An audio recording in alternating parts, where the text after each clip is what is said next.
I am Sudhir Pandey. I welcome you to Ahmedabad University. We are a research non-profit university, and we believe in discussing ideas which are very relevant for all of us. And we also believe that classrooms should be able to do very few things. And in that attempt, we invite deep scholars and thinkers from different areas to discuss topics with our student and otherwise with public at large. In that process, today we have Dr. Giulio Boccaletti, and I have been a huge fan. I have been following him for the most than 1 year, and he's written a fabulous book. And somehow we were able to got him for the conversation series. Just to give a quick introduction, Dr. Julio Boccaletti is an author, entrepreneur, and senior executive with experience in both the private and non-profit sectors. A strong communicator and public speaker, he's an internationally recognized expert on natural resource security. For the last 2 decades, he has worked on strategy, sustainable economic development, and conservation issues across a dozen of countries. He started his career as a climate scientist at Princeton University and MIT, was a partner of the global consultancy McKinsey and Company, where he was a leader of its sustainability and resource productivity practice, and was the chief strategy officer of the Nature Conservancy, one of the largest conservation organizations in the world. He has published and a very good book that that you would have seen, Water, a biography, and he's also contributed to the development of several documentaries and PBS. He's also the co-founder of Chloris Geospatial, a venture backed by company dedicated to measuring nature's contribution to the global economy. And in fact, his book was considered top 10 books by The Economics in 2021. So we are extremely delighted and honored to have you, Dr. Julio, at the Thank you. Ahmedabad University. Thank you for having me. Thanks a lot. And the person who will be in conversation with Dr. Julie is our Professor Saptam Patel from Amrit Modi School of Management. Most of you also know she also teaches a foundation program on water, and her area of research actually intersect water, community, gender, and fine arts. So we are happy to have Professor Saptam Patel to be in conversation with Dr. Julio. Before I hand it over to you, there are certain rules and things that we need to observe. So during the conversation for the next 60 minutes, except both the speakers, everybody will be muted. And I would request that all the participants, if you have any question, you can put in the everybody chat box, and we'll curate those questions and we'll come back to you around 5 p.m., 5 p.m. and all the questions will be addressed. So thank you so much. And I request Professor Saptam Patel to take it forward. Thank you so much, Sudhir. Good evening, all of you, and a very, very hearty welcome to you, Julio, to the conversation series. I am super excited and really looking forward to this session for multiple reasons. And first being the fact that you're here, and I have known you as an incredible expert in your field, and so I'm sure the coming 1.5 hours is going to be a kind of treat to all of us. Another is, of course, as we know that in the recent times, the urgency and relevancy around water has grown, and making this subject and making, water issues around water matter of great significance. And we all know how 97% of the water that covers the Earth's surface is kind of not won't be used because it's salty and it is kind of trapped in sea.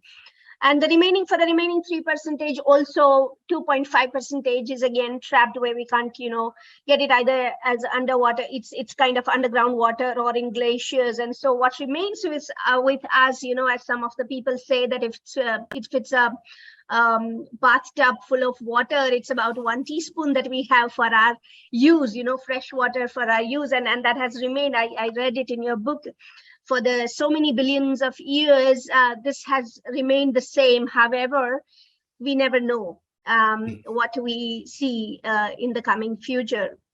And so all of this makes talking about water, a discourse, an intellectual discourse like this on water, an extremely important one.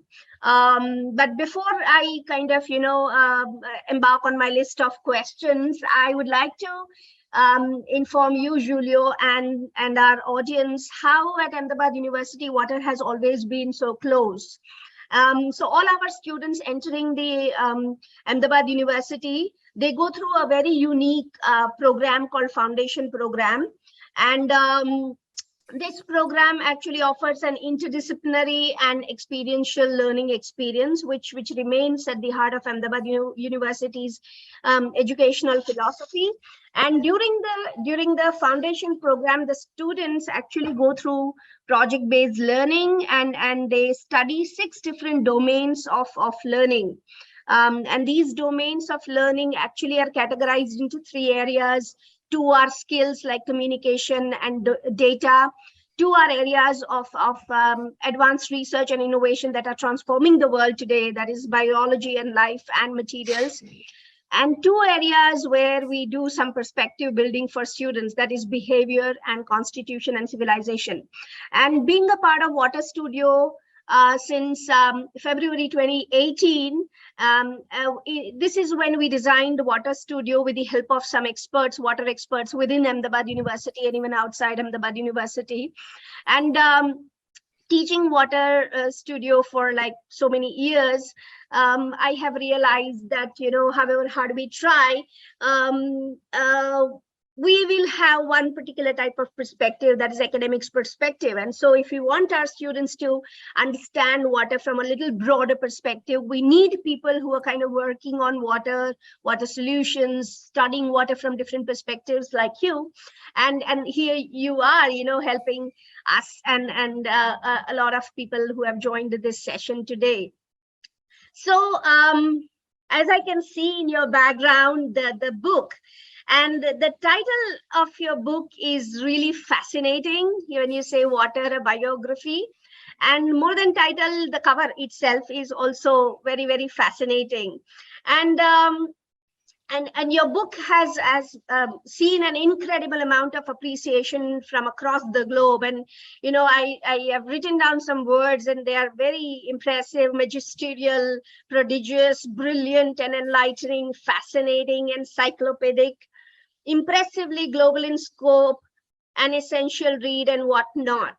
So not just that the book or the title is fascinating. I've read your book, and it's extremely fascinating. It's a brilliant biography, and the multiple perspectives through which you have studied water. Someone definitely may mistake you as a historian.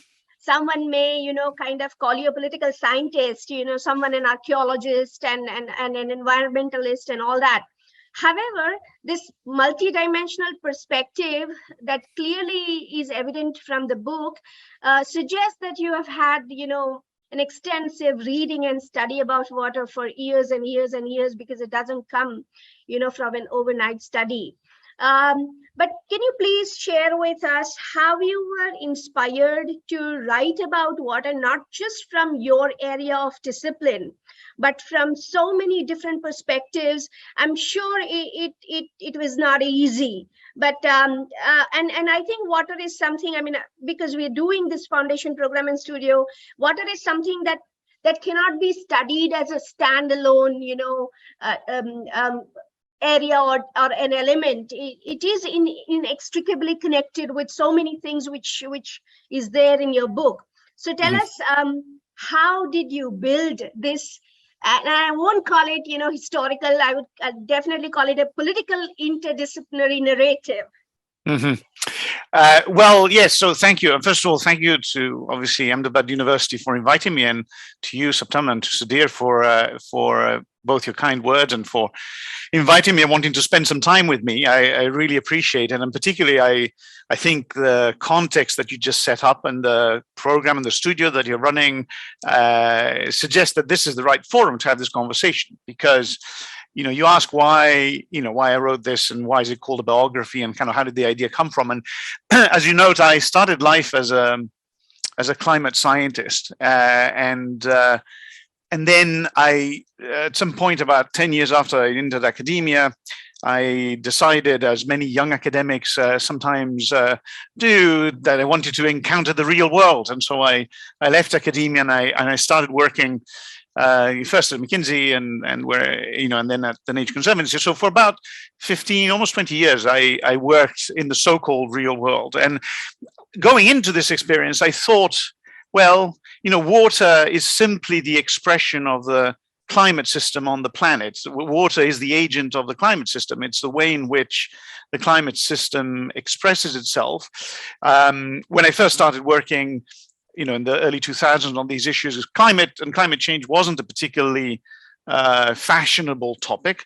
But the moment I framed issues of climate in water terms, everybody sort of lit up, and I started being able to talk to companies and governments about these issues. And so for the subsequent several years, I found myself talking to a number of governments, including actually in India, both at the Planning Commission and in the government of, say, Karnataka, for example, on kind of water issues. And as I did that, I sort of entered the conversation thinking that we would end up having a very sort of disciplinary conversation about solutions, about engineering solutions or maybe economic solutions, and a sort of very somewhat simplistic planning perspective that said, okay, well, let's define quantitatively the problem and let's line up all the solutions and then figure out how we implement them and what the costs and benefits are, etc., etc. But the more I did this and the more I traveled around the world, I worked a lot in aside from India, in Ethiopia, in Jordan, in Mexico, a lot in Europe, in America. It became very clear something that you mentioned earlier, which is that water is also very personal and very cultural and very deeply embedded in both identity of the individual and identity of the nation. And that it was, very quickly conversations that started as technical and engineering conversations would sort of drift into deeply political conversations about, what should our home look like? Because at the end of the day, that's the central question of managing water on the landscape, because water transforms so much of what's around us. In the end, the question we're really asking is, what does home look like and who gets to decide, right? Those are kind of the two central questions. They're deeply political questions. And so this was a profound experience for me, because I realized the limitations of disciplinary approaches to this problem, because you can be an engineer or you can be an economist, but you're never really going to wrap your hands around the root causes of some of the water issues if you don't engage with this broader political narrative and how it's constructed and who dominates it and so forth and so on. And so, I decided to write the book, and this has been a long gestation, and you can imagine, I started writing it started thinking about writing in 2015, and it eventually came out in 2021. So it was a 6-year project, if you will. And the question I was trying to answer is, well, how would I write something that will reveal this underlying political DNA? How will I reveal to people that this shouldn't be read as a book about problems and solutions, positivist sort of framing of an imminent problem, although imminent it is. How do I reveal the sort of genetic material with which this thing is built, which is deeply political, historical, cultural, as well as scientific and engineering and economic and the likes. And it seemed to me that I had to write a story, not a history specifically, because this, as you will have noticed, is not a book of historiography, right? I mean, I'm writing a story with a purpose to illuminate the present. Good history is not about teaching us lessons, it's about revealing the past. Here I'm using the past to reveal something about where we are. And so it's not properly just a history book, but it is a history of ideas in a way, in the sort of Isaiah Berlin tradition. And so I decided that would be the right way to do it. It's kind of trying to tell a story about our relationship with this substance. And the subtitle biography, which is a little cheeky because there's all sorts of problems, obviously, that come with anthropomorphizing this issue, but is a way of revealing that this is dialectic relationship, right? Not dialectic in a sort of Hegelian sense of dialectic, but a dialectic in the more mundane sense of we live in a landscape that's transformed by a powerful agent, water, as the expression of the climate system. And we have to exercise collective agency in order to respond to that agency of water. And in the process, in that dialectic, in that dialogue between us and water, our home and ourselves are transformed. And so the traces of that transformation are in the institutions that are all around us. And one of the things I wanted to reveal was that those traces run quite deep. So they end up being part also of pretty abstract ideas and institutions that go from culture to things like democracy and institutions and so forth and so on. So that's the motivation. And maybe the last thing I'll say is something, and you can tell I can drone on, so feel free to interrupt me at any point here. But the other thing I should say is, why now? So I wrote this book as a reflection of an experience, and I think that why now? It's because, as I write at one point in the book, we live in a very unusual time when the sort of promise of modernism was emancipation from nature, was a complete separation from our environment and our home as it's defined by the forces of this planet. And for the last 100 years, we spent billions and billions of dollars or rupees to build infrastructure that would essentially sever our connection with the variability that is the agency of water, right? And we were pretty successful, to the point that certainly where I live in London, nobody has any clue about the power of water on the landscape. It's just a piece of scenery. It's just the background, right? Now, in a country like India, it depends on where you are. Some people in India will have that experience. Others in India have a very, very strong felt experience of what it means to live in a landscape dominated by water. But many, many people, and especially people of power, have sort of forgotten why we're so connected. And they've done so because we have successfully created institutions and infrastructure that have exercised some degree of control over the landscape. But as I said at the beginning, the water is just a symptom of the climate system. It's just an expression of it. It's an agent of it. And the climate system is changing. And as it changes, it exceeds the boundaries and the structures that we've put in place to control it. And so it's reappearing in our life, right? As we've seen tragically in Pakistan just recently, as we've seen in Europe over the course of the summer, as we keep seeing in the Western United States and in India. It's sort of a universal phenomenon, the Yangtze in China. And so this is an important time to think about what we do. And I'm a scientist by training, but I do not think the answer is follow the scientists, right? I think that the problem here is, in a way, as the initial survey suggested, government and citizens, the relationship between us as individuals and us as collective agents, that's where the secret to managing and living with this force resides. And so that's why, I decided to write this book now, and that's why it's called a biography. Yeah, I absolutely. I would like to, just read out what another water expert on water management, is from Georgetown University, Mark Giordano.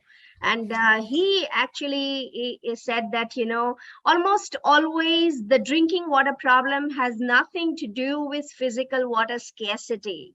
It has to do with scarcity of financial and political wherewithal to put in the infrastructure to get people clean water. I mean, they're two separate things. And then I would like to read from what you have written. You're saying that the story is familiar, it is also wrong. The story of water is not technological, but political. And the impact of water on society must be read through the scars left by a continuous cycle of adaptation. All communities relate to water over time through a process of action and reaction.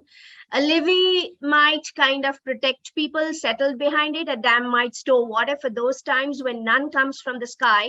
But as towns grow and farms expand, people forget why those structures were built in the first place. And society evolves and habituates to the newfound security. Institutions develop in the shadow of infrastructure designed to create an illusion of stability.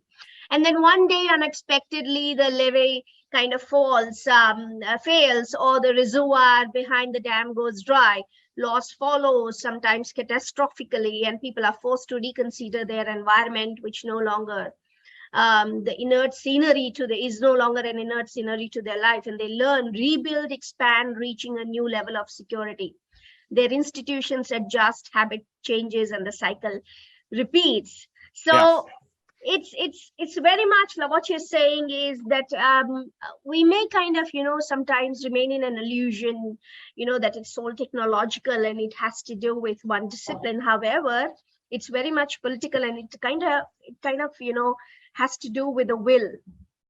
And as in our first poll, people said that it's government and individuals, and at both these places, it has to do with will to kind of do something, even if at all, you want to address water scarcity. How, I mean, and you mentioned about the scars, which have been left, by water. So tell us something, from your broad, deeper study that you have kind of put in the book. What are these scars? And if you want to talk about few of them, about the technological,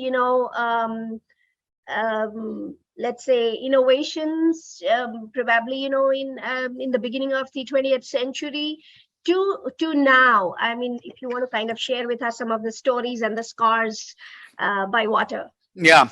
Well, the interesting thing is that, those scars are, first of all, you talk about will. I mean, without invoking Rousseau, and it's not general will, but it's still, a collective action. And it's a collective action of sovereignty, right? Because a lot of what we do with water is about the landscape.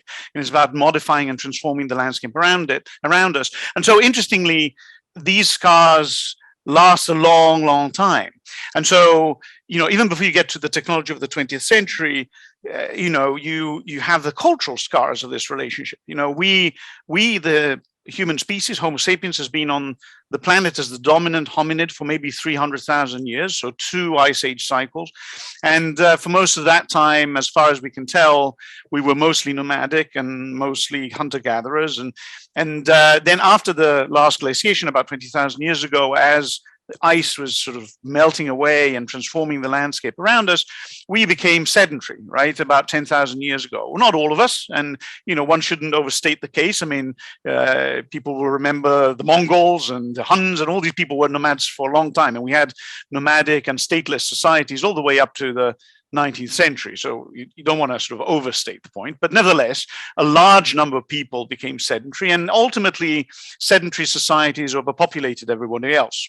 And those first sedentary societies, and we're now talking about 8,000 BC, right? So 6,000 years before the Vedas, to be kind of clear. They left us stories. I'm reminded, and I used to work in America a lot, and there's a story that's in the oral tradition of the Klamath tribe, which is a Native American tribe from the western side of the United States, from Oregon. And they are settled in Oregon near a place called Crater Lake. And they have this story of how Crater Lake was formed. And it's a story that's been told over and over and over again, and it's still told today. And the story of this god that's from the netherworld, from the underworld, shows up and is infatuated with the daughter of the chieftain of the tribe, and she refuses his advances. And so the chief invokes the help of the god of the heavens, and the two gods fight. There's fire, and the sky darkens, and eventually the god of the heavens prevails over the god of the underworld and pushes him back down and collapses the top of the mountain on top of him, and then fills the top of the mountain with water, and to achieve tranquility, right? And that's the end of that story. And that story has reached us. Now, we know from geological evidence when that lake formed, and in fact it formed out of a rather catastrophic volcanic explosion roughly 7,000 years before Common Era. And we know from archaeological evidence that the Klamath tribe was there 7,000 years ago. So this myth that gets told and that has reached us is in fact the record of a real event, right? The event that happened 7,000 years before Common Era. And so that's just to say that culture is probably where the scars last the longest, because stories and narratives and pictures have this property. I used to be a scientist. If I write a scientific paper, 30 years from now, nobody will read it. But if you tell a story that's compelling, it can last for generations. It can last for thousands and thousands of years, And so the first scars are those, right? And then, in the book, I go through multiple iterations. Obviously, you can imagine that there are enormous scars in the architecture of our religious culture, from the Abrahamic religions that emerge in the Levant to the Vedas themselves, Rig Veda, Varuna, the god of water and oceans, which then becomes Prapirun in Thailand, and spreads all the way to Japan. Those are those are the scars, the cultural scars that are still with us today. But you can find the same scars in democracy. We can, I can tell you that story if you want, or the sort of the architecture of the modern state, which is a accretion of experiences that have been developed by societies that had as their principal problem to deal with water. Because of course, until the 19th century, until the end of the 19th century, most societies, all societies, were agricultural societies. And so water as the principal ingredient of agriculture becomes a dominant concern, right? And then you get to the 20th century. We can go back to the past if you want, but just to get to the 20th century, what happens in the 20th century is something quite remarkable, because with the benefit of hindsight, you could say that up to 1900, our principal form of management for water on the landscape was institutional, in truth. So it was mostly about exercising power over people and exercising that power so that you could organize labor and, in part transform the landscape, but frankly also, like the Egyptians managed water. They mostly left the Nile alone and mostly managed the water indirectly by managing grains and stocking them when they could and so forth, so on, right? Then comes the 20th century, concrete, the modern state and the political emancipation of people, right? Many, many more people make many, many more claims on a state that's ever more greater. We live now in a world in which the state represents, 30, 40% of the economy. That wasn't the case up until the 1900s, right?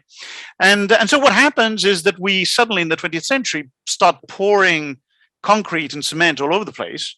And in a matter of less than a century, in 1904, the biggest dam in the world was the Lower Aswan Dam on the Nile, which was a brick dam, a masonry dam that the Brits built when the protectorate was in place in Egypt. By the time you get to, at that point in 1904, humanity caught almost nothing of what came down from the sky. Literally, we had almost no storage capacity. Fast forward to 1970, after Nehru announces the Great Cathedral of India and so forth, so on, you get to capturing about a fifth of everything that comes down from the sky. Over the course of less than a century, we transformed the hydrology of the planet in hydraulics of the industrial economy, right? And we did that by transforming the landscape, levees, dams, canals, the multi-purpose dam. In many ways, it was an extraordinary transformation that benefited an enormous number of people, but also transformed our landscape, our ecosystems, and critically created this vast illusion, which is now breaking. We've had a couple of generations of people have grown up, many of them believing that nature is other, it's out there. And now we suddenly discover it's at our doorstep and we have to decide what to do. And the risk is that we say, well, we'll just call up an engineer, forgetting that for the last 8,000 years, the discussion wasn't about engineering, that's a product. And the real discussion is who gets to decide and, what does it look like when you decide, and so that's, that gives you a little bit of sense of the scars. The scars are all these layers of institutional infrastructure that start 10,000 years ago when we became sedentary and have yet to end. We're still building today at great pace. Quite interesting. But you mentioning Varun as the rain god. Water is worshipped in India, and here the rivers are goddesses. In fact, all of them. And we have this rain god. Okay, so and water in Indian mythology, water has many stories where it's seen as primordial, spiritual symbol, a heavenly body descended for the human redemption. And when you talk about, water and your anthropomorphizing water, calling it a special character, and everything around in your book revolves around water. And of course, you clearly mentioning how water, this shapeless substance, is shaping everything around it, activities, societies, and all of it. In fact, you're saying that it has been a very powerful climate agent, affecting climate. So not only the culture and the societies, but also climate. And you have also mentioned that it's such a powerful, agent that all the other processes around it kind of get dwarfed by the very magnitude of the process in which it gets involved itself. So these two things, if you want to kind of, tell us how, number one, water is something which kind of dwarfs everything around it, being a very powerful agent, including, affecting like how water in the water vapor, is kind of, it has been protecting society for, our planet for years and years and years. Two, water as somebody affecting how I perform my daily routine, okay? Using water as a part of my everyday ritual, using it as a part of my prayers. So if you want to kind of combine the two and maybe tell us. Well, and I suppose that part of the reason I'm doing that is because, in much of the water discussions, I've been living sort of water debates forever now, and there is one issue, and you started yourself talking about this when you pointed out rightly that the water that we experience, that we have available to us as a human society is a tiny fraction of what's on the planet. It's a teaspoon to the bathtub, as you said, right? And so then the risk is that we get stuck, and because this discussion about water happens in a historical moment where we consider ourselves mostly consumers rather than citizens. We tend to interpret our relationship with the environment in terms of consumption and in terms of kind of our individual actions of consumption, right? There's this kind of dominant narrative of water as this fragile, scarce resource that might disappear, and therefore we have to sort of be careful and nurture it. And of course, there's truth to that. The other quote you mentioned from the other fellow from I think Georgetown is absolutely right. The issue of drinking water is an issue of power. It's not an issue of scarcity, right? There's always going to be drinking water for the rich. It's always a question of whether, you can extend and mutualize the costs to cover everybody.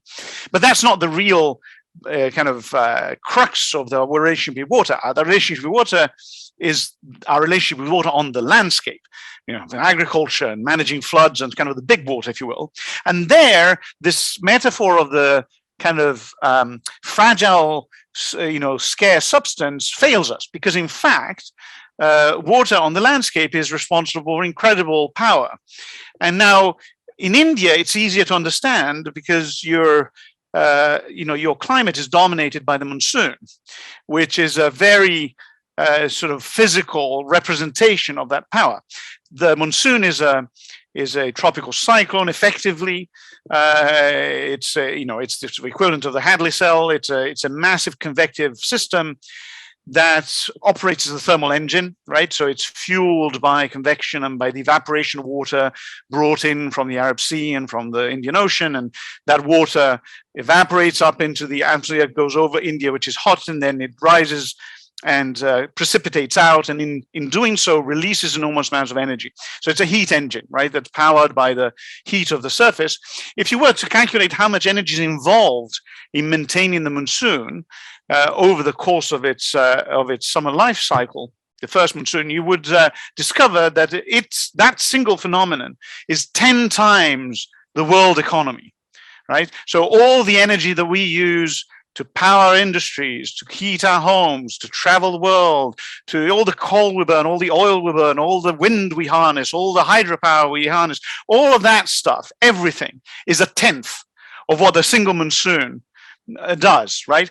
And that monsoon is, roughly 100th, so 1% of the energy involved in moving water around in the atmosphere. And so in an energetic sense, and one has to be careful because not all of that energy we experience, not all of that energy gets transferred into winds and work, right? But nevertheless, it gives you a sense of scale, right? And so it's important to recognize this, because otherwise there's the risk that this becomes people end up thinking that this is just an issue of neglect. Oh, we're just not paying enough attention. If we just paid enough attention and put a bit of resources, we can manage it. Right? But the fact of the matter is that we're dealing with a force that's overwhelming. And it's overwhelming in different ways in different places, and it moves around, and some countries are more exposed than others. The monsoon is far more powerful than the mid-latitude cyclones that hit Europe. But because all of our economies and societies are finely tuned to deal with their particular climate reality, small changes in the behavior of this massive giant can make huge differences to our life, right? And so in a way, it's really important that people recognize this. Now, this then couples with a long-standing tradition, which I would argue is the dominant human interpretation of water, which is as a giant, as a transformative force. And you can see that, as I was saying earlier, and as you just mentioned, in our cultural traces, right? I mean, one of the things, we become sedentary, as I said, about 8,000 BC. That's, probably in the Levant. Sedentism in Asia happens a little later, but, somewhere around 8,000 before Common Era to say 5,000 before Common Era, most continents other than North America have completely sedentary societies established. And that is also the time from which many, many myths come of overwhelming power of water. The great rivers of China are described in countless myths of the gods trapping great dragons in mountains that then get released down, and they turn into rivers, and they become the Pearl, the Yangtze, the Amur River, and all the great Himalayan rivers that feed agriculture for today 3 billion people, right? Or you go to even North America, there's the Lenape tribe that used to inhabit Manhattan, they called it Manahatta, that's where the name comes from. They believed to be the descendants of insect people that had survived a great flood. You go to the South America, there's a famous Unu Pachacuti flood, which is the great flood in the Inca tradition that covered Peru. And 2 brothers survived by hiding on the top of a mountain. And then you go to Europe and you have a story of Zeus flooding. And then you have a story of Bergelmir, the Norse god, who survived a great flood by building a boat and floating away with his wife. Well, then you go to maybe the oldest known piece of literature that we have, which is the Epic of Gilgamesh, or the Atrahasis, which is another Mesopotamic epic, which it's been written down probably around the same time as the Vedas, but probably dates to an oral tradition that goes back to maybe 2,000-3,000 years before that, where that talks about, again, an ancient man that builds a boat and puts all the animals on it and then survives a great flood. And that, of course, is also the origin of the story of Noah and the Ark that's dominant in the Abrahamic tradition, right? So all these stories tell us that the people of the past recognized water as this gigantic agent that had the potential and the power to destroy everything. And our relationship to it was a dialectic one, and a good way of telling a story that sticks is to anthropomorphize, right? And so then you have these stories that stick all the time. And that's why, incidentally, again, back to your original question, that's why I'm writing a biography in a way, because I'm trying to, use the tools and the arguments of modern discourse, but still trying to impress on people that this is a thing that does stuff and does stuff on the landscape. And so that's where these two things come together. On the one hand, the scientific realization that the power of water is enormous and can be overwhelming even to the most technological society in human history, no matter how rich we come. Look at California. It's struggling with water, the most powerful economy arguably on the planet, right? And at the same time, the recognition that for thousands of years we've connected we connected water and its behavior to the numinous, to the sort of ethereal, and to the spiritual, because it really shapes our life like almost no other, right? And so this is reflected in all of these traditions. Wow, I read this in your book, but kind of listening to you, these stories from you now, it's like new stories altogether. Thank you so much, for sharing. My pleasure. This. Yeah. So, as I told you, Water Studio at Ahmedabad University has, Foundation program has a water studio, and it has a very interesting module where we talk about these things. We talk about water and culture, and we also talk about the intersection it makes with, gender and caste and race, and water has, along with being a part, very integral part of our culture. Giant, it's also kind of connected with qualities, with social. You've gone quiet for a few seconds there. Could you repeat the Okay, question. so what I was saying is that at the foundation program, Water Studio kind of has a very interesting module. It has 4 modules, and one of the modules, it talks about communities. It talks about the intersection water makes with gender and race and caste, and how it has a long connection, with inequalities. And while women, I mean, the stereotypical image that you see in your mind when you talk about water scarcity, there are 2 things, but one very powerful image is where you see the women, or a woman or girl children, carrying water on their heads, walking long distance, and kind of facing so many things, while this water journey happens. So and in your book, I mean, or whatever that you have covered, the whole long the transaction that happened between water and communities. Did this kind of, I mean, is this something? Is it a modern image that we're seeing? I know that the earlier, civilizations, societies were a little more egalitarian than what you're seeing now a little bit. But is it a modern image, or you would see that thousands of years ago, or probably when the sedentary societies began? So I think that because water, the experience of water on the landscape, to the extent that society is able to exercise collective action. So let's leave aside tribal societies that are stateless. But if we're talking about societies that have a state, then the management of the landscape for the purposes of managing water is an act of power. And so inevitably it reflects, so the beneficiaries end up inevitably becoming those who have access to power, those who have political and powerful agency.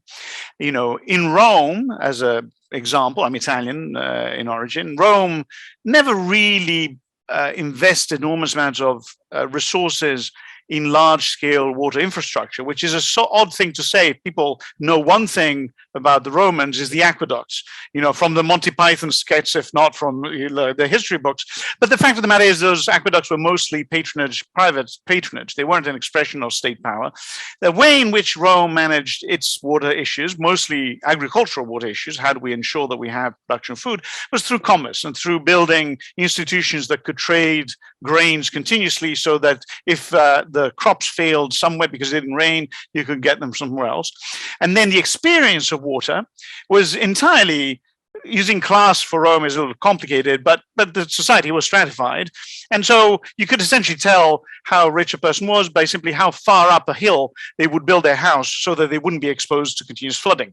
So urbanization reflected that power, and urbanization was the principal lever to protect themselves from flooding. If you were a poor person, you lived in a condo, literally. I mean, a condominium comes from Rome, and the poorer you were, the lower you were in the floors, and you would get, occasionally. That's why we don't have a lot of sort of, small objects and personal effects from Rome, because people didn't have them, because every so often a river would come through and just wash it all out, right? And so I don't know that we can say that these societies were any more egalitarian. I think that where we are today, though, is an interesting predicament, because we live in societies that for the most part are dominated by the modern state. And certainly you and I live in democratic societies that have made of the political emancipation of their citizens, the core of their purpose, right? These republics exist as res publica for the purposes of emancipating and giving political agency to everybody. Now, society has all sorts of legacy structures, but in principle, that's what you'd want to see. And so then the issues that you describe are failures of delivery. Right, they're failures of society, not technical delivery. I'm not just saying the delivery of the water. They're failures of the delivery of the promise, which is full citizenship in society, right? And you can see this quite clearly in the independentist movements that followed Indian independence in Africa in the 1960s and 70s. A whole generation, Julius Nyerere, Nkrumah, all these sort of Marxist African leaders who trained in England, in Manchester, and then sort of moved post-colonial Africa and established states, they all saw the promise of the new state, in their case, a planned economy in a socialist state, as using the power of the state to build infrastructure that would deliver the kind of economic development that would empower and emancipate people from poverty, and therefore give them some form of political agency, not liberal political agency, but political agency, right? And to the extent that they failed, and indeed they did fail. I mean, I worked a lot in Ethiopia, and many Ethiopians who live in the landscape today in a way that's not dissimilar from how they would have lived in the 14th century, don't have much political agency and don't have any water security. And many of them have the kind of life that you describe, where somebody has to walk hours and hours and hours to get to drinking water, let alone having water for food. Well, that's a failure, but it's a developmental failure, and it's a political failure. It's not just a technological failure, right? So I think that what's interesting about water is because water, the management of water is about the delivery of water security and of agricultural productivity. And that is the cornerstone of the modern state. In the 19th century, that's all it had to do, aside from sort of military engagement, right? And so where it fails, it's a failure of political institutions, which is, last thing I'll say on this is that's, I think, why it's so troubling that the modern state is now failing to manage and respond to a changing climate. Because the consequences of failure are not technical, they are political, because they translate in a redistribution of power, right? Some people will be fine. I mean, one of the most pernicious images that is out there about climate change is that it's the equivalent of an asteroid that will hit the Earth. There was Netflix had this movie called Don't Look Up that was quite successful, at least in Europe. Maybe you had it in India too. And then it uses the metaphor of an asteroid. But the metaphor is completely mistaken, because the asteroid would hit the Earth, it would kill everybody. It's a completely egalitarian thing. If the problem is an apocalypse, all we can do is repent and wait, right? The problem is that climate change doesn't result in an apocalypse, results in a massive redistribution of benefits and a massive redistribution of costs. And that's a political problem the institutions we inhabit are designed to solve. And if they fail to solve them, then it will undermine the legitimacy of those institutions. And so I think that the mismanagement of water is not just a problem of justice, it may turn out to be a problem of freedom, in that they undermine, what is probably the most important gift of the 20th century, which is many of us enjoy, which is some degree of political agency, some degree of ability, collectively, if not individually, to author our life. And we can only author our life if we collectively have some control over what happens on the environment, and we collectively have some voice in shaping it. To be very honest, your book is definitely changing our version. I mean, at least my version of water story for my class at the water studio. And thank you so much. Thank you so much. I mean, I've been thinking about a lot of things, but not exactly the way you're putting it, and I think that's kind of helping me, and I'm sure it will help many others who are listening to us, some of the students of Water Studio. So thank you very much. Now, so I would call it paradise. I mean, I'm looking at the story, the whole journey. Paradise was built and paradise lost. Because we could not manage water, because we could not, manage mega level changes that probably water brought. So how do you think, like today, as you already, said that it's like, maybe we are kind of into kind of apocalyptic kind of changes.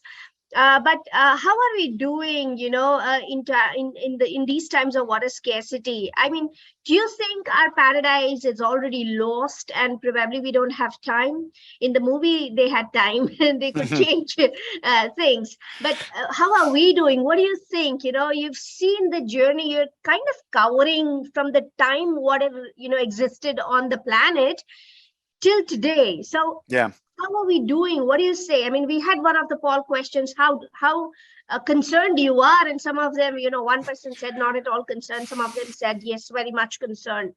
Yeah. how should we be concerned? Well, I think I am concerned. I'm also optimistic in that I don't think this is an exogenous problem.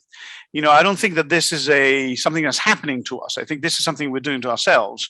And so the question is how do we correct course? Everything is, all the problems we are confronting are well within our power to manage. Now, let's leave aside. Let's assume we'll stop emitting carbon dioxide at the rates that we have in the past, and I think we're not quite on track, and but presumably we're not. We're no longer on the worst possible scenario, and I suspect just economics will take care of the sort of energy sector.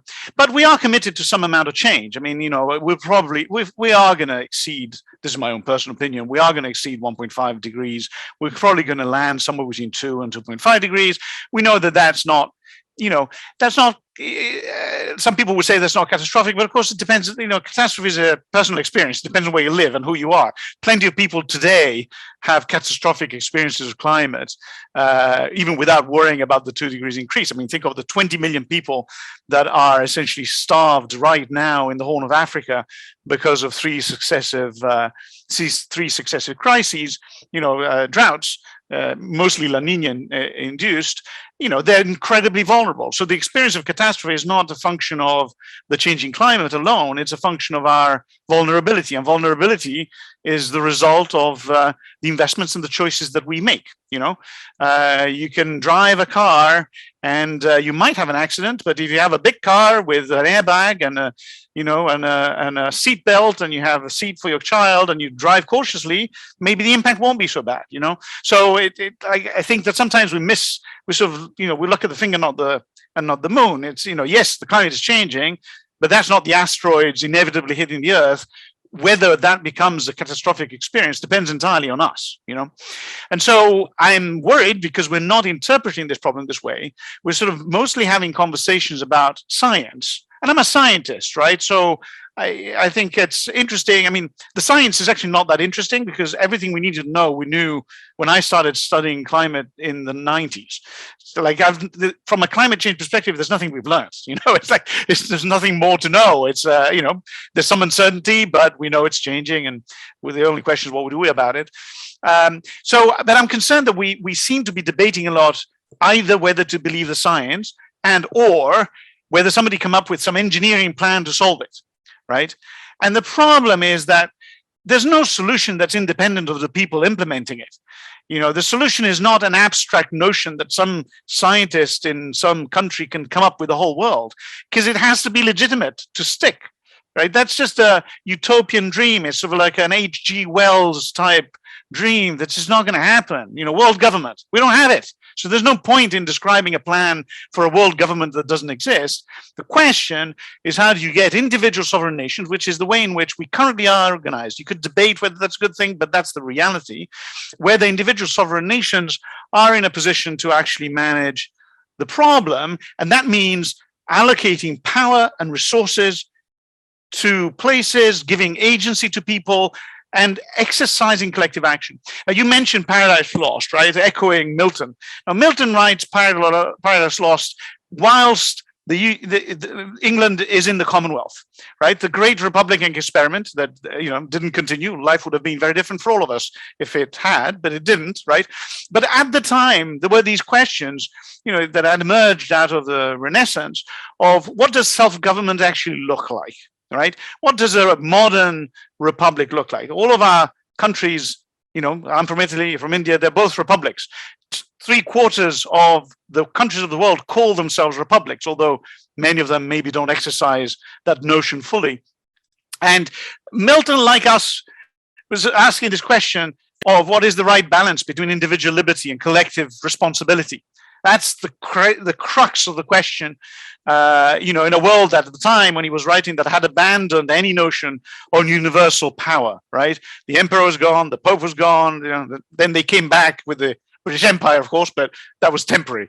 So that question is still with us. What's the right balance of individual liberty and collective responsibility? That's the heart of the Republican question. The heart of the Republican question is not a plan; it's a pact. It's a compact. Right? It's a civic compact. A citizenship is not just a right. is a civic right. It comes with responsibilities, not just with rights. Yeah? And we sort of, and the thing that worries me, so you asked me if I'm worried. What worries me is not so much that, oh, we're running out of time. We're not running out of time. Things might get worse. We'll just have more things to manage. The question is, at what point do you have a discussion about what it means to be a republic in a world that is changing, in a world in which the republic has to exercise collective power on behalf of the citizenship whilst the world around you is moving, right? That's a problem that modernity hasn't really addressed in over 100 years. By the way, we solved it before, right? I mean, the American Republic, in many ways, the modern model of the democratic republic was built and born out of an act of sovereignty over the landscape and conquest, right? I mean, to be fair, but it was an act of sovereignty over the landscape, and the institutions of America were framed and built around sovereignty over the landscape, around managing the landscape. That's why, you know, in the book, I spend a lot of time talking about the New Deal. I spend a lot of time talking about the progressive era of the United States, because in a way, that's what shaped our collective understanding of what it looks like for a republic to exercise its sovereign muscle over the landscape in service of the security of its citizens. Then we forgot about the state. We all got enamored with the markets. We sort of figured that everything could be resolved at the margins. For the last 50 years, there hasn't been really any discussion of republics, partly because most countries are republics and partly because independentist movements, aside from a few places, have sort of come and gone, right? But that, to me, is the crux of the question. Do your students understand, have a picture in their mind of what it means to be a citizen in a republic, and what responsibilities and what rights come with that, and what is the right level, you know, in a place as complicated as India with states and union, where is the right level of power for those discussions? Where do you solve the problem of the woman who has to deal with a water pump that's a kilometer away versus the problem of producing enough grain to feed the country versus, you know, managing some tributary of the Indus to provide electricity for industrialization? All of these are part of the Republican project of India. How is that susceptible not to management but to political oversight?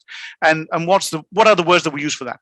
And you know, the last thing I'll say on this, Septum, is that one of the indicators of whether we are on track, whether we are having that right kind of conversation, is whether nations engage in constitutional discourse around these issues. It is striking to me that many countries, America being the first, by the way, do not speak of landscape in their constitutions. You know, this is a heritage of when constitutional projects are mostly mid-19th century projects. They emerge out of calls for freedom and in political emancipation. That was the problem then. You know, in the 20th century, republics turned into welfare organizations, right? And the political project was around welfare, individual empowerment, and individual economic empowerment. That's why these republics became such big actors in the economy. I think now the question is, what does it look like to manage the landscape? And it's a principled conversation because, again, as I started, it's about what you see when you look out of the window. It's about the home. What does the home look like?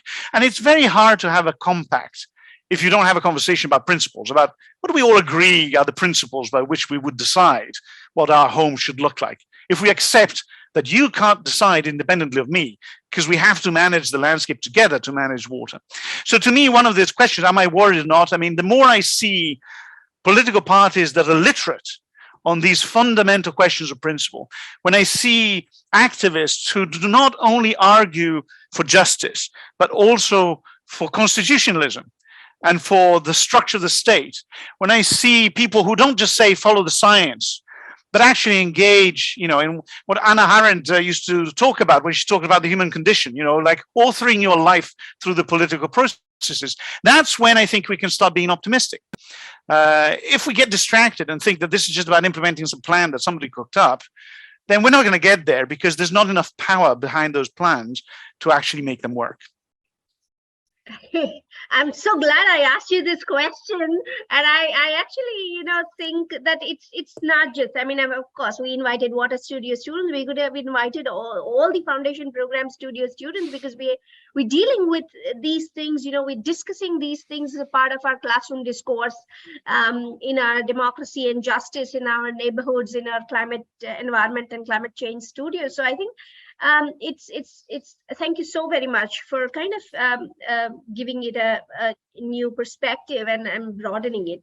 So I mean, before we move on to opening the forum for the audience, I just have one small question. You mentioned Israel appears in your book, as the earliest, societies thinking about water, and even today Israel's approach is water centric. It is a leader in water efficiency. So do you think this is a way forward? Of course, I know it is political. In China making huge investments, it's political. But what is this a way forward? Well, it's a way forward for Israel, but whether it's a way forward, I'm not a big believer in sort of universal answers, precisely for the reason that I just described, which is I think that the answers are emergent out of a political discussion, right? And so in the case of Israel, I mean, I think two things. One is obviously that part of the world has a historic relationship with water. It's not a continuous relation. The modern state of Israel, the product of Zionism and of the sort of Theodore Herzl's dream for a modern state, has little to do with the Natufians who lived there in 8000 BCE. So whilst the experience of scarcity is the same, it's not one continuous story. But that said, I think Israel, just by necessity, has placed water at the heart of its survival, and so from a technological perspective, it's developed enormous number of solutions, and from a political perspective, it's also made some really important steps. For example, they in the 1960s, end of the 50s, they started building this national water carrier, Mekrot, which is, it's responsible. It's a wholesaler water. It takes water from the Sea of Galilee and then distributes it across the country, which is then distributed by the utilities. And so it's sort of replumbed the country. And then it's, most recently, it's added a lot of desalination. The challenge with Israel is that Israel as a nation that confronts the issue of water management, let's leave aside the sort of politics with the Palestinian community and the Palestinian nation, but is an example of the consequences of being aware of the consequences of scarce water, right? And so they've invested in productivity, and they've done a lot of important investments in the Jordan Valley. It's very productive, et cetera, et cetera. Alas, the central question that kind of dominates the story of Israel is not the national story, but is the international story, because Israel is a country, one of many riparian countries around the Jordan, and so it's one of those examples where water has become a bargaining tool in a geopolitical situation. But even there, I should say, I mean, this question allows me to say an important thing, which we haven't touched on, which is that often another rhetoric around water is that of water wars. And I think that's and its origin is in the Arab-Israeli conflicts. But the fact of the matter is that that's largely a lie. Not the conflicts, but the fact that water will lead to wars. Because first of all, lots of things lead to wars. The idea that wars are the result of only one thing is kind of just a misunderstanding of how the world works. Obviously the Arab-Israeli conflict has a lot to do with the legacy of British colonialism there, and the establishment of a state, and the politics and geopolitics of the region, the Pan-Arabism of Nasser. I mean, the list is long as to why there ought to be conflict there. And of course, yes, it's true that water played a role in the Six-Day War and the Yom Kippur War, because there was an attempt to cut off Israel at some part of the supply in Syria and the Golden Heights, and et cetera, right? But it's also true that even through that, water was also an instrument of diplomacy. And there were attempts at sharing the Nile water. Sadat tried to share the waters of the Nile as part of the accords that led to Camp David to try and figure out a solution, a non-zero sum solution between the different parties, right? And to me, it's important to realize that, again, even in an international domain, water drags us in the political far more than it drags us into the military or the engineering. Water is far more often a route to diplomacy than it is a route to conflict. I mean, even the experience of India and Pakistan, which I talk about in the book, with all the problems and all the complexities and all the complexities right now in Kashmir, of course, even so, the Indus Waters Treaty has withstood largely the test of time with all sorts of problems, but it's a testament of how even countries that have a number of difficulties in the international arena can still cooperate on the management of an international water body. And that, to me, again speaks to the political nature. Water is not about water, it's about people. That's fundamentally the message. Israel is an interesting story, but again, it becomes a universal story only if you think that the problem of water is a technology problem, right? Where drip irrigation is the answer to the agricultural issue. And again, we may all end up using drip irrigation, but that's not where the problem is. The problem is inherently political and about power and the allocation of resources. Okay, thank you so much. Thank you so much. But I think I'd have to share my time with all the others. And so let's have some questions from the audience. Yeah, so we have lots of questions. So I would like to invite Dr. C. Muthraj to ask his questions on camera. If you can unmute yourself. Yes. Hello. Yeah, you're audible. Good evening to all. Really, I enjoyed the powerful presentation. Thanks for your valuable presentation. It's more of interdisciplinary, more of a holistic understanding, really touching all the disciplines linked with water. At the same time, I have few clarifications, not as a question. Number one, about water crimes at the home level, water crimes at the home level, water crimes at the farming level. That means because of scarcity, because of governance, because of some other reasons, we are able to evidence water crimes. Mm-hmm. Can we think of minimizing water crimes by way of suggesting some policy which is more applicable to rural India? It's only a request to the speaker. Second one, today I think your presentation made all the answers for hypothetical questions, which many of us have questions. Your presentation made all the answers for the questions. The second question is regarding water governance. Today, people are saying technology will help to govern the water in a proper way to bring water efficiency. Do you have any idea of digital technology, or through digitalization we can try to improve the water governance in Indian context or Asian context by way of minimizing inefficiency, minimizing water crime, minimizing scarcity of water and all that. So through digital governance, either water mapping or water allocation and all that. Whether digital technology will help us to govern the water in a proper way. Thanks for your listening. I think we enjoyed a lot. It's more of reading more than a dozen books. That speaks a lot. Thank you. Thank you. All very great questions, and I'm always very hesitant to provide sort of prescriptive answers to things that I'm, not a citizen on, and sort of not entirely directly involved. But I guess two observations. One is, on the water crimes issue, in the end, a lot of this has to do with the enforcement of property rights and the definition of property rights of land and of resources, right? Because the policing happens on top of that, right? So, and there, the reality is that it's not easy. I mean, even Italy just had a massive drought. It's in main river. We obviously have much smaller rivers than India does, but nevertheless, we have a big river called the Po River. It went completely dry, and some of that has to do with the misallocation of water, which was the result actually of misappropriation. So people that would just draw water they had no right to draw.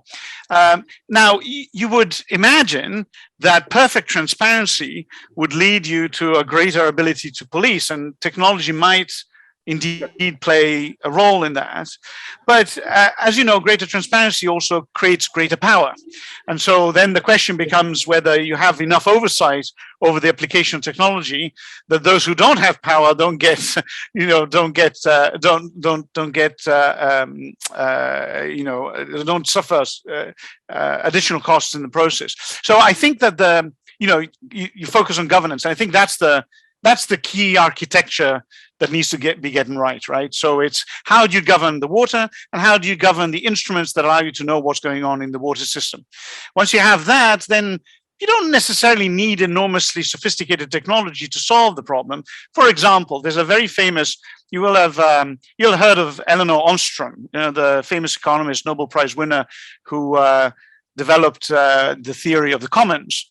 And she was inspired by a little village in Switzerland called Turbel in Switzerland, where since 1200 people have been managing a integrated communal system of water sharing that's based on timing.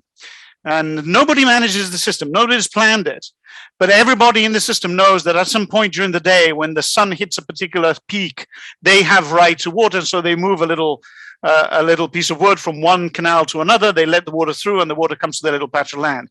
An hour later, when the sun's gotten to another peak, they'll move the thing back. And this thing's been going on since the 1200s. It's not particularly technologically complicated, but the communal governance that is established in that village makes it work. So to me, technology can be helpful. I think the definition of property rights can be helpful. In the end, the crux of the matter is the political agency of the participants in the system. That's where this thing kind of starts. And there is a bit of a risk, I think technology has a role to play, but we live, as you probably know, in a renaissance of Earth monitoring, right? I mean, one of my activities is to monitor biomass from space. So I can tell what's using water by looking at trees grow, so I can do that from thousands of kilometers above the planet. But that technology is only going to result in just and efficient outcomes if the underlying governance works. So that to me is the crux of the issue. Yeah, thank you. Thanks for your new interpretation. Thank you. My pleasure. Thank you for the question. Yeah. Thanks. Now I would like to invite Professor Vivek Tanawade to ask his question. Hello. Thank you, Sudhir. Hello. Excellent talk. Very interesting. I'm a professor of biology and I teach in the water studio as well. So a question, usually I make this as a statement to my students, but today I'm posing this as a question to you because I don't know the answer. The statement that I make is that you touched upon rivers, and in many cultures, including our own culture, we worship rivers as goddesses, as mothers, but yet we have no hesitation in polluting the same rivers that we worship for our economical gains. Now, assuming that a society, we are part of the same society, we are the society that does both these things. Now, and assuming that we have equal political capital, let's say it's not one or the other, one lobby is not stronger than the other, how do you think then we would exercise this decision or right in terms of balancing the requirement of an economical gain versus sustainability? Yeah, it's a great question, and I think that's why I was talking to Saptam about constitutional compacts, because it's remarkable how these questions ultimately, bubble up all the way to very fundamental first principles about what do we care about? Why is the Yamuna River so polluted? It's a kind of interesting question given the importance of these places for American culture, for Indian culture. Why is the Po River polluted? The Tiber, the great river god that supported Rome, and I suppose there's a couple of things here. One is there's a lag. Our values evolve over time, right? And they evolve in part because of the transparency, back to the previous question, of what's actually happening in the system, right? We know about ecological processes and ecological condition today in ways that we didn't know maybe 50, 60 years ago. But then the second issue is that arguably in the first half of the 20th century, when the model, the modernist model was set, that then became the dominant model around the world, of using the landscape and the rivers of the world to support economic development. If you had a constitutional reform process at that time, you probably would have enshrined, and in fact you did in the constitutions like the Spanish Constitution that emerged in the 1930s, or the sort of constitutions of the first part of the 20th century, enshrined the right to work, the right to, but not the right to health, for example. They enshrined the right to self-fulfillment and self-determination, but not the right to a healthy environment, right? And so I think the tension that you observe is the tension between values that haven't been enshrined in the architecture of our institutions, 50 years ago, and the emergent values that are arising out of the kind of current awareness of the environmental sustainability problem. And the test for the true universality and legitimacy of those concerns about pollution is that they do in fact transform the constitutional architecture, right? Because otherwise the risk is we've had these things before. In the United States, the environmental movement started in the 60s with a woman called Rachel Carson. She wrote a book called, she was actually a biologist, right? So Silent Spring was all about the effects of pollution, of the chemical industry, primarily problem of DDT, DET, and the likes. But the fact of the matter is that very little changed. People got richer. They, offshored some of that production.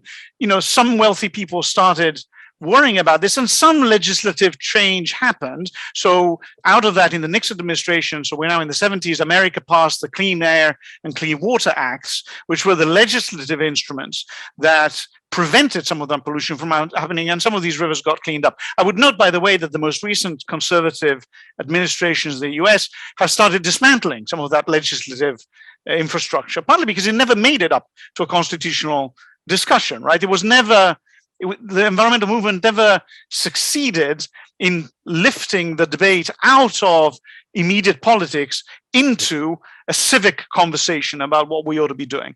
And so that's why we end up holding these tensions. And I think the challenge for all of us who might care about these issues is to make the case to our fellow citizens, not just to care, but to lift these things up to the level of principles. In a way, if you like, the power of religious conviction and of the numinous is that it sort of becomes by design a principled conversation, right? I think that's why we end up worshiping these things.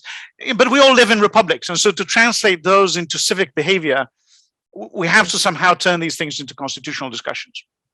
Yeah, excellent point. And so essentially, environmental movement needs to become much more mainstream. Exactly. In the discourse of society, rather than being on the fringes as it has been. Yeah, I worry a lot about the fact that the environmental discourse in many countries, including Italy, including the UK, possibly including India, ends up being subsumed in a somewhat old-fashioned and naive critique of capitalism, and ends up staying at the fringes, whereas in fact the question is, it is striking to me that everybody talks about the economy and nobody talks about the political architecture that we live under, because that's where the lever stands. That's where you enroll everybody in a project that changes the face of your home, not in who owns the means of production. That's not going to change the environmental outcome necessarily. And so I think you're exactly right. And it is not a coincidence, I think, that almost no country has a mainstream environmental political party. That the fact is, environment is a flavor that's sprinkled on other theories of the state, but it doesn't have its own theory of the state. And I think that's a problem. All right. Yeah. Thank you, Julio. Yeah, pleasure. Yeah, now I would like to invite one of our students, Laksh. Laksh, if you can. Yeah. Hello. Hello, Hi. sir. It's I enjoyed the lecture. I have only one question. I have also discussed it with Saptam ma'am during the foundation program. I'm a fresher in the university. So, sir, like always, we have considered water problems can only be solved by individual efforts, and individual efforts are only thing like individual efforts are based on what scarcity are they having. Like for example, in my case, sir, I don't have that much scarcity as compared to the person who is living in like in the village side of my area. So, like, sir, is that water problems, it's that water opportunity, or what, like the water problems that create that are being created in our community are being created by us, like the people who have the majority of the water, or all the people are responsible, because the steps are not being taken by like the majority the people who are receiving the majority of the water, but the steps are being taken by the people who already have the scarcity. So like Mhm. does these monetary connections, like that of like I have the monetary power, and if I have the monetary power I would enjoy using water, Mhm.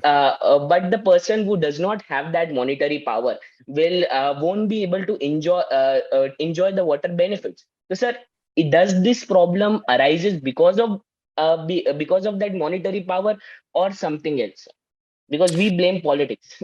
Yeah, well, so it's an important question, and in a way, it speaks to what we were saying earlier. So, if you believe that the role of the individual is that of a consumer, I pay, I get water, and it's so the subsidiarity is essentially down to the individual. It's a function, your access to water, or your access to water security, which is not just about supply of water, but it's also about not having your home flooded, is about individual means and the likes. Then if you have this narrow sort of economic view in which everything is sort of down to the market, then you end up in exactly where you say that some people can afford it and they'll have water, and the people that don't. And arguably, worldwide, that's exactly what happens. Rich people have water. Even in the depths of the deepest drought in California, if you will live in Los Angeles, you still take a shower. But in Ethiopia, you simply don't have. Not only you don't have water, you don't even have a tap. So in the grand scheme of things, that's actually how it plays out. But we have these things called nation states and political institutions through which we try to rebalance these things. And water ends up being a prominent example where the narrow view of I pay, I get simply doesn't work, because actually that's not how even the economics of water works. So, for example, utilities are systems of mutualization. If you live on a hill in Mumbai, it costs more money to get water up to your hill than at the coast, simply because water is heavy and you need to lift it, right? But typically utilities have water tariffs that are based on various parameters, but they're not based on geography necessarily. And so even in that simple example, there is some form of mutualization. Everybody pays a water tariff, and actually some people are implicitly subsidizing somebody else. So in an urban setting, that already happens. The issue is that it doesn't involve everybody. So often there'll be informal settlements that don't have access to those water services. One of the biggest risks that we have is that instead of recognizing that the utility model, which is primarily a public health intervention, right? We want clean water so that we don't get cholera across cities. We don't want clean water because people pay. The payment is simply a way of making it happen, but the purpose is not making money. Obviously, is avoiding public health issues, right? The utility model is actually a mutual political model where different people pay the same amount of money, regardless of how much they earn, in order to get everybody access to water. Typically, the state has to underwrite some of it, partly because they have to provide the land on which you build the water treatment works, partly because it typically costs more than what you pay in order to provide you the water, right? The biggest risk is that we go down a route that says everything is distributed and individualized. So if you live in a big high rise that can have a water treatment works in its basement, then I have clean water. But that means I just pay for that. I don't have to pay for the treatment works that are centralized. Now, you could generalize this problem to the whole country, because you could say, in order for an entire city not to be flooded, you probably need to manage the river upstream. So you need to do something to the landscape of those who live in the rural area somewhere upstream of you.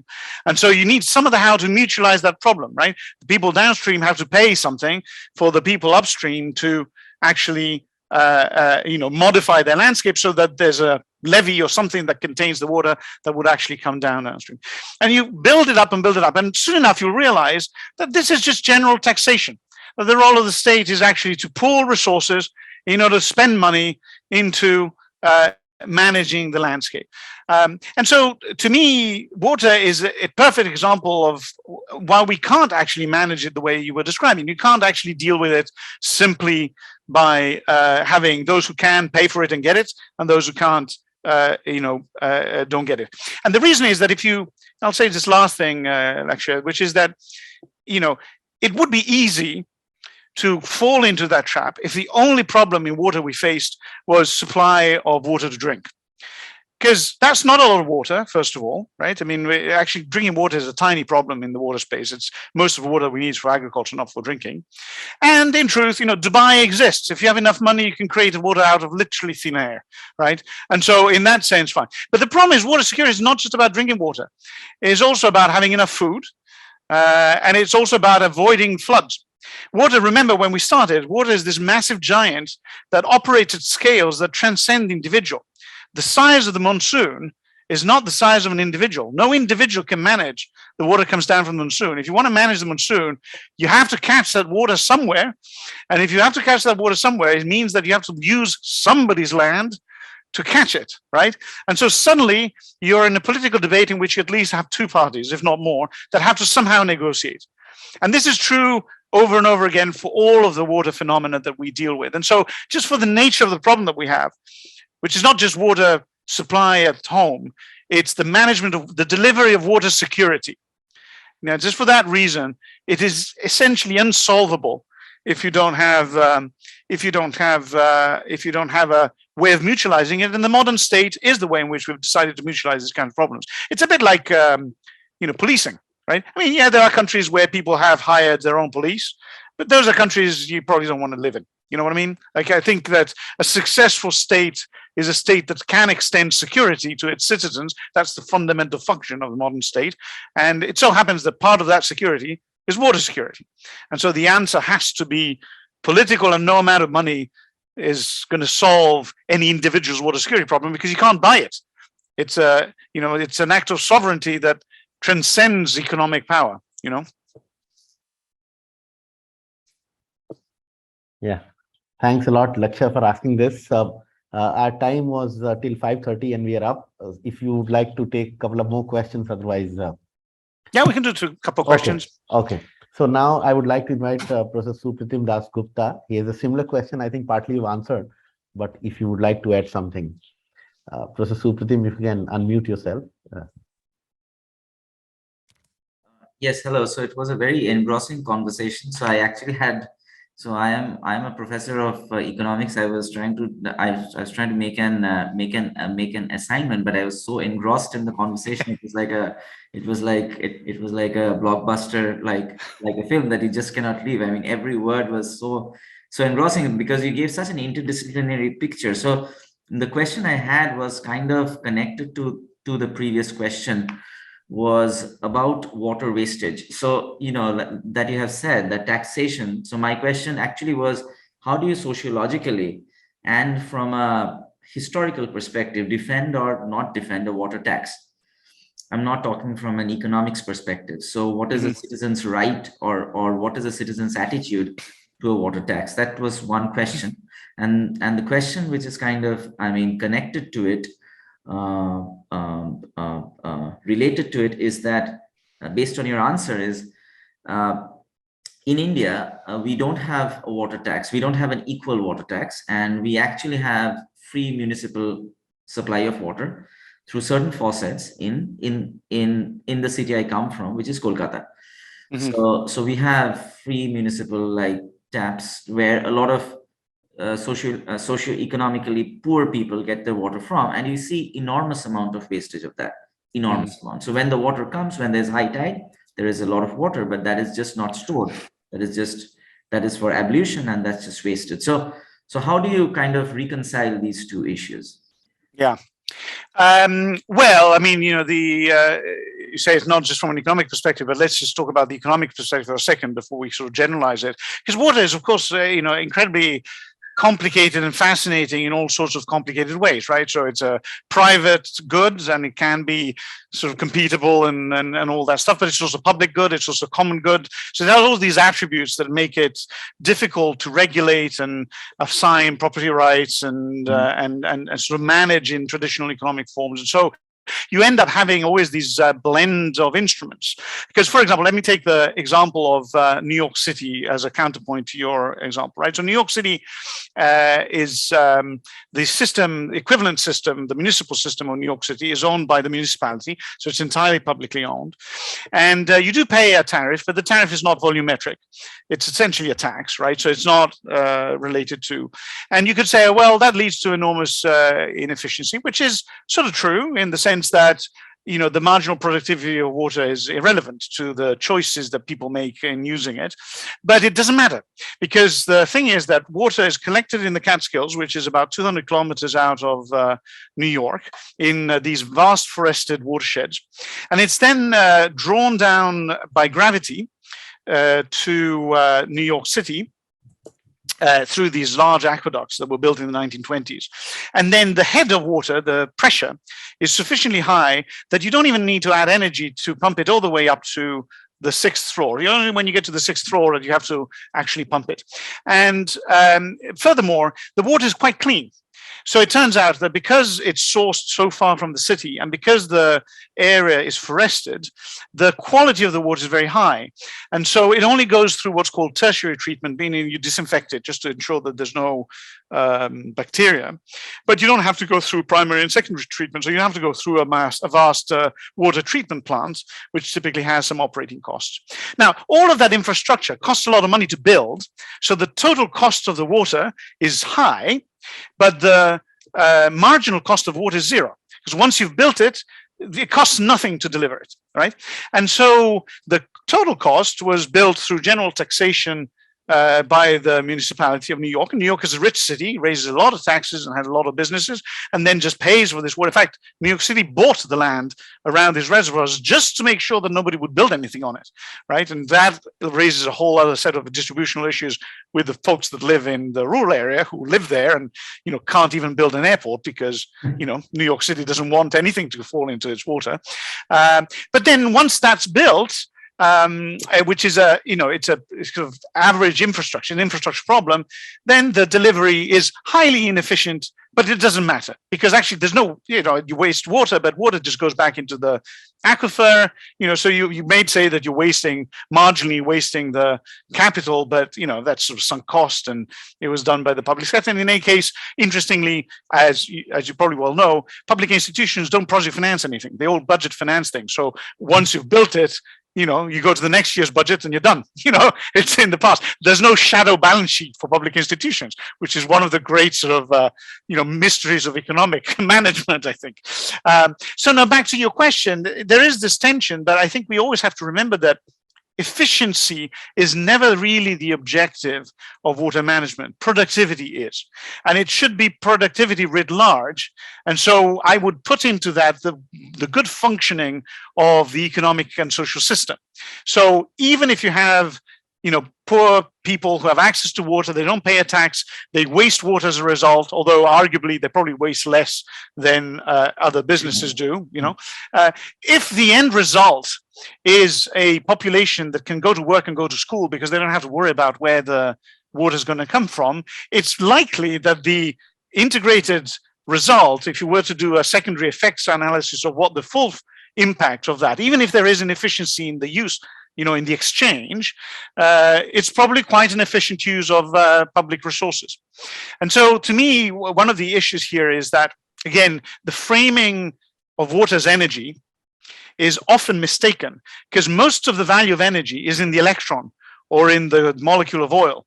But most of the value of water is not in the molecule of water. Most of the value of water is in the infrastructure that gives access to it. And that may or may not be best paid for, and its efficiency may not be best measured through marginal exchanges.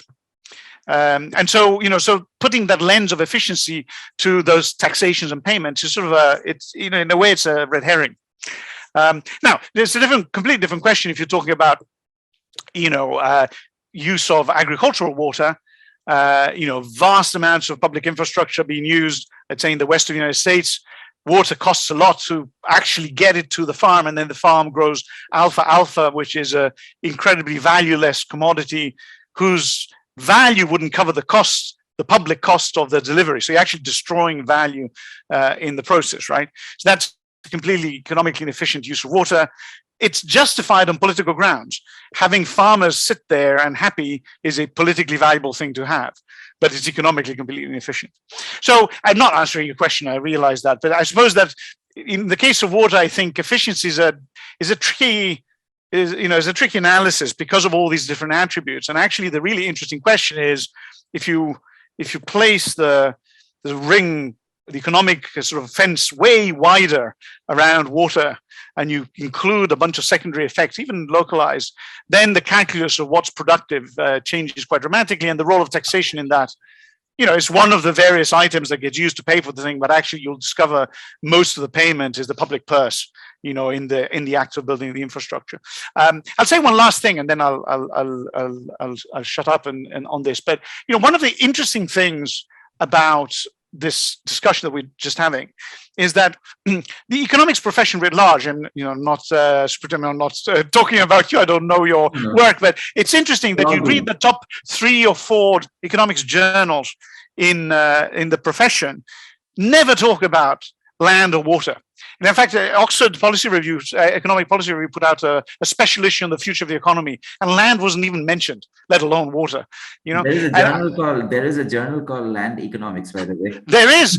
Now, interestingly, so if you said, but then if I go to the treasuries of the world and ask how many land economists work in the planning teams of the treasuries, 0 is the answer, right? And so we sort of lost this ability to ask fundamental questions, and particularly ex post ask econometric questions about the productivity and the political value of infrastructural investments that we made in the past. So Calcutta, water system, what is the economic impact of having it today, having had it for some time? What is the economic impact of the inefficiency of its use, right? Those are questions that are not limited to the efficiency of the exchange, the economic development question about the impacts on the city, right? And I've found, at least in the last 15, 20 years since I've sort of been thinking about these things, very little interest on the part of a lot of economists that have a voice with economic and political planners to look at these questions. Yeah, I think my only quick answer to what you're saying, or quick a response would be, I think 2 things: that you have to understand for what water is being used for, and how much would it be used and for how long. So that is, I think, one of the main facets, because as you said, you cannot really efficiently allocate water. I mean, whatever be the mechanism, if it's too decentralized, because then at the margin there is really no efficiency gain or the efficiency loss, because it is just a sunk cost. Anyway. Yeah. And, the interesting thing is that, as I talk a little bit about this in the book, but, there's this, the way in which, if you look at the countries that sort of at some point start, take Ghana, or take, Ethiopia circa 1960s, or Nyerere in Tanzania, you get independent, you have to sort of decide to build a country and industrialize. What do? The first thing you do, this is the age of, Harold Domar is the dominant developmental framework, Arthur Lewis, these are the people that sort of framed the economic thinking of these countries. And it's all about, state-directed investment in large-scale water infrastructure to essentially move labor from increase productivity of labor from agriculture and move it into industry. And now, we've come up in the subsequent 60 years with all sorts of reasons why that thinking was wrong or not quite right, and this and that. But the fact of the matter is, we're still stuck there, in terms of thinking about the role of water in broader developmental policy. And so I think, if I were a young economist now, I would get thinking about these issues. I think that's the frontier, because we're going to find ourselves with all this moving water around us. It suddenly does things that we weren't expecting. We'll need the state to make decisions. And we don't have the sort of economic engineering to have better choices now than we did 60, 70 years ago.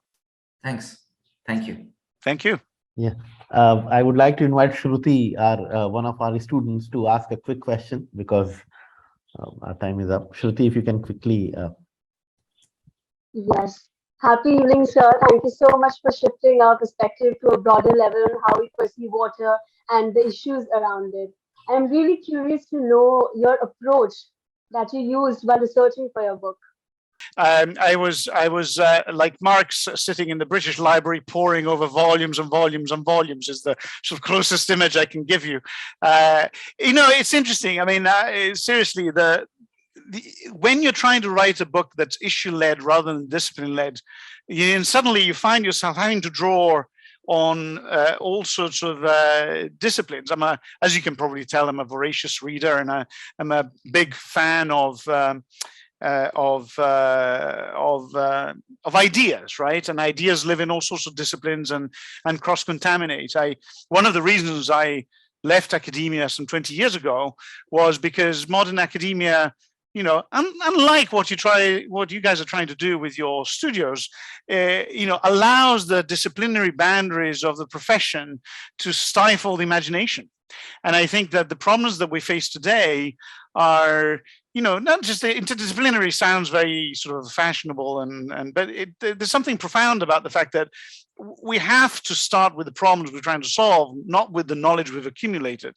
And if we start with the problem we're trying to solve and then work our way back into what do we need to know in order to understand this problem and then maybe make a contribution, suddenly we find ourselves in a territory that frankly was the territory of every intellectual before the professionalization of academia, which was, you have to look at human knowledge and you have to look at, it's a humanist view, right? And I think it's an important place to start, particularly if you're dealing with water.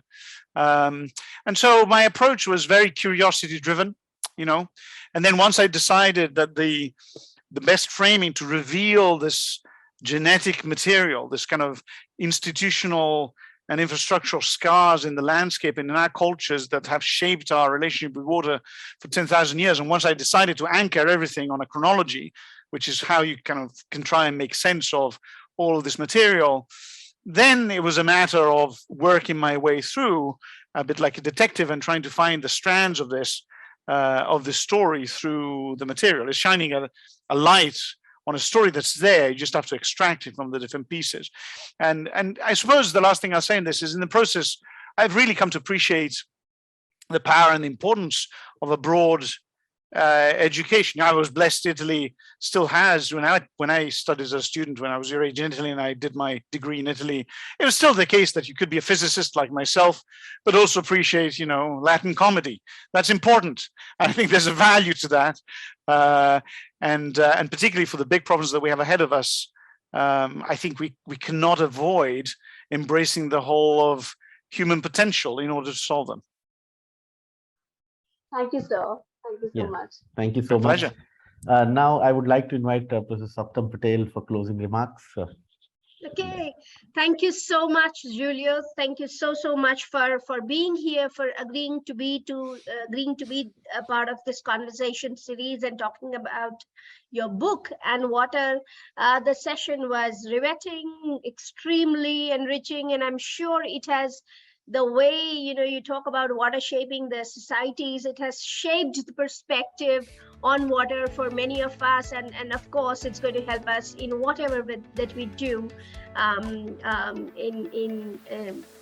later on. So thank you so very much. Thank you for being here.